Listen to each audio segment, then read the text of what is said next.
Allot மணி சேனலுக்கு வருக வருக. நான் செபி ரெஜிஸ்டர்டு ஃபினான்ஷியல் அட்வைசர் கிடையாதுங்க. நான் எஜுகேஷனல் பர்ப்பஸுக்காக என்னுடைய பர்சனல் எக்ஸ்பீரியன்ஸை நான் ஒரு 20 வருஷமா மார்க்கெட்டில் இருக்கேன். அதை தான் உங்கள்ட்ட ஷேர் பண்ணுறேன். நீங்கள் எந்த முடிவு எடுக்கிறதா இருந்தாலும் உங்கள் நிதி ஆலோசகரை அணுகி அதுக்கப்புறம் பணத்தை போடுறத பற்றி முடிவு பண்ணுங்கள். நன்றி. அலாட் மணி சேனலுக்கு வருக வருக. இந்த சேனலுக்கு இன்னும் நீங்கள் சப்ஸ்கிரைப் பண்ணலைன்னா தயவு செஞ்சு சப்ஸ்கிரைப் பண்ணிக்கோங்க. பெல் பட்டனையும் கிளிக் பண்ணிக்கோங்க.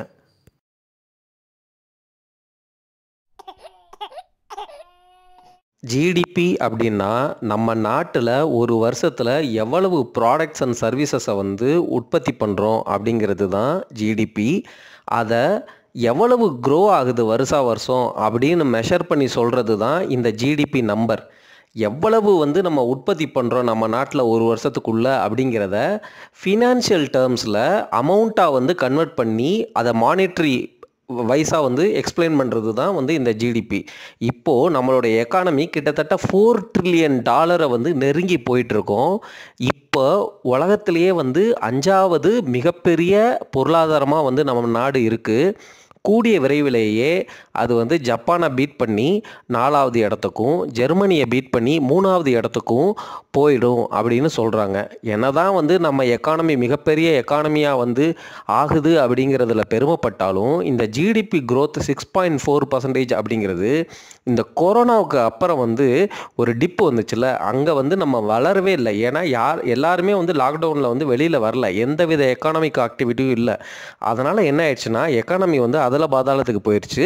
அங்கேருந்து நம்ம இப்போ வளர்ந்துட்டுருக்கோம். அதனால் இந்த 6.4% growth அப்படிங்கிறது போன வருஷத்தை கம்பேர் பண்ணும்போது எவ்வளோ வளர்றோம் அந்த மாதிரி தான் இவங்க மெஷர் பண்ணுறாங்க. கொரோனாவுக்கு முன்னாடி இருந்த மாதிரியே இருந்துருந்துச்சு அப்படின்னா இந்த growth அப்படிங்கிறது 5%க்கு அல்லது 5%க்கு கீழே தான் அப்படிங்கிற மாதிரி வரும் அப்படிங்கிற மாதிரி பேசுகிறாங்க. இந்தியா மாதிரி நாட்டுக்கு 5% growth எல்லாம் கண்டிப்பாக பத்தாது. ஏன்னா நல்லா க்ரோ ஆகலை அப்படின்னா கவர்மெண்ட்னால் நிறைய ஸ்கீம்ஸுக்கு பணம் கொடுக்க முடியாது. அவங்களுக்கு கடன், அதாவது ஃபிஸ்கல் டெஃபிசிட் அதிகமாயிரும். அதனால் அவங்களுடைய பாலிசியை நல்லா அவங்க ரிஃபார்ம் பண்ணி நிறைய ஃபாரின் இன்வெஸ்ட்மெண்ட்டை அட்ராக்ட் பண்ணி ப்ரைவேட் இன்வெஸ்ட்மெண்ட்ஸ், நம்ம ப்ரைவேட்டாக இருக்கிற நம்ம கம்பெனிஸ், கார்ப்பரேட்ஸு, பெரிய பெரிய ஹை நெட்வொர்த் இண்டிவிஜுவல்ஸ்கிட்டலாம் போயிட்டு அவங்களாம் ஏதாவது நம்ம நாட்டுக்கு கான்ட்ரிபியூட் பண்ண முடியுமா எக்கானமிக் ஆக்டிவிட்டி, அந்த மாதிரிலாம் யோசிப்பாங்க. ஜிடிபி மாதிரியே என்டிபி, அதுக்கப்புறம் என்என்பி, அந்த மாதிரிலாம் நிறையா மெஷர்ஸ் இருக்குதுங்க. ஸோ சரிங்களா, நம்ம எக்கானமி படித்தோம் அப்படின்னா இந்த ஜிடிபிங்கிறது பாப்புலராக யூஸ் பண்ணிகிட்ருக்குறாங்க. அதை பேஸ் பண்ணி நம்ம நம்மளுடைய இன்வெஸ்ட்மெண்ட் ஸ்ட்ராட்டஜியை அடாப்ட் பண்ணுறோம். பட் ஆனால் இந்த ஜிடிபியில் இந்த ரெமிட்டன்சஸ் எல்லாம் அவங்க சேர்க்க மாட்டாங்க. ரெமிட்டன்சஸ்னால் ஃபாரின் அதாவது வெளிநாட்டில் வாழ்கிற இந்தியர்கள் இந்தியாவுக்கு அனுப்புவாங்கள்ல கரன்சி, அவங்க நாட்டுக்கு பணத்தை விற்று இந்தியன் கரன்சியாக மாற்றுறது தான் ரெமிட்டன்சஸ். அது இந்திய நாட்டுக்கு நல்லது. ஏன்னா நம்மளுடைய இந்தியன் ருப்பி அப்ரிஷியேட் ஆகிறதுக்கு அது உதவும்.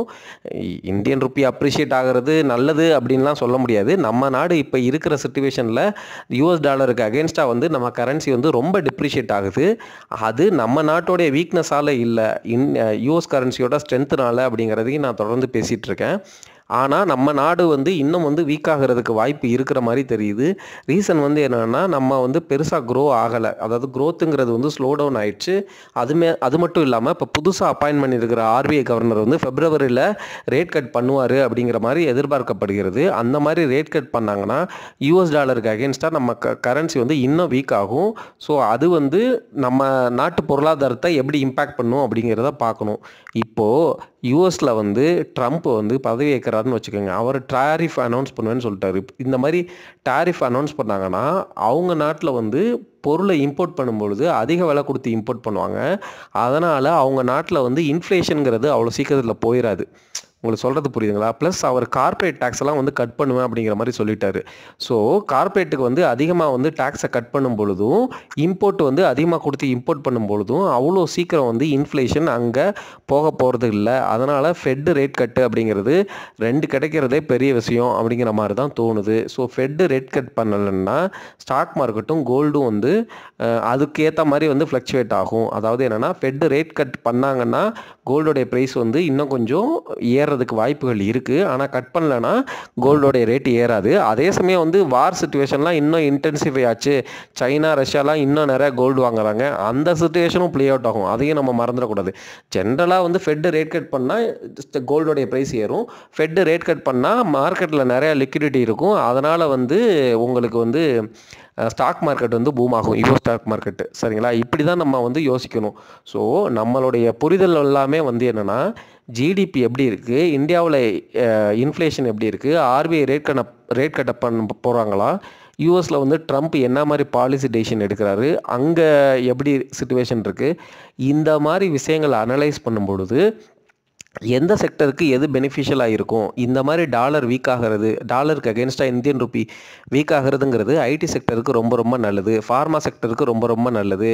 பஜாஜ் ஆட்டோ மாதிரி எக்ஸ்போர்ட் பிஸ்னஸில் இருக்கிற எந்த கம்பெனியாக இருந்தாலும் அதுக்கு வந்து அது பெனிஃபிஷியலாக இருக்கும். ஆனால் யூஎஸ் டாலரில் கடன் வாங்கின கம்பெனிகள் யூஎஸ் டாலரில் இன்கம் வராமல் இந்தியாவில் மட்டும்தான் பிஸ்னஸ் பண்ணுறாங்க.